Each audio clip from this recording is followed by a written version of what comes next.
Hi guys, welcome back to my channel, Edmond Mendaros, and here with another quick tutorial.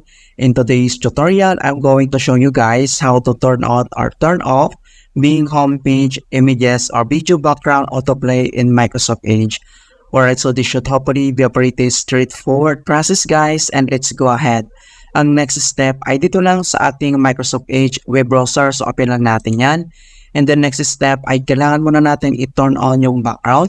Para ma-turn on natin yung background, so kailangan mo lang select itong icon settings na to dito sa upper right side. So click mo lang yan. And then dito sa page settings, so select mo lang dito yung background. And then kailangan mo lang select tong edit background.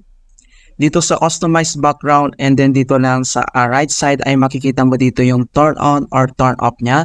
So kailangan mo na natin itong i-turn on. So click mo lang yan. Once na turn on mo na, and then select ka lang dito kung anong gusto mong video background. Alright, so madaming pagpipilian dito, mga options na pwede mong i-select. Alright, so select na tayo. Once nakapag-select ka na, and then next, kailangan mo lang i-click to apply. So click mo lang yan. And then close lang tayo.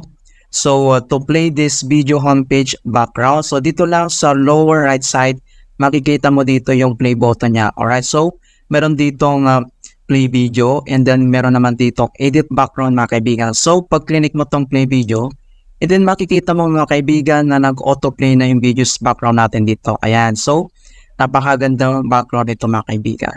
Kung gusto mo naman itong i-turn off, so pause mo lang itong video. Ayan, so na-pause na po siya. Alright, so ganoon lang po kasimple. Ayan, so ganoon lang po kasimple mga kaibigan kung paano natin i-turn on or turn off yung Bing homepage video background autoplay sa Microsoft Edge.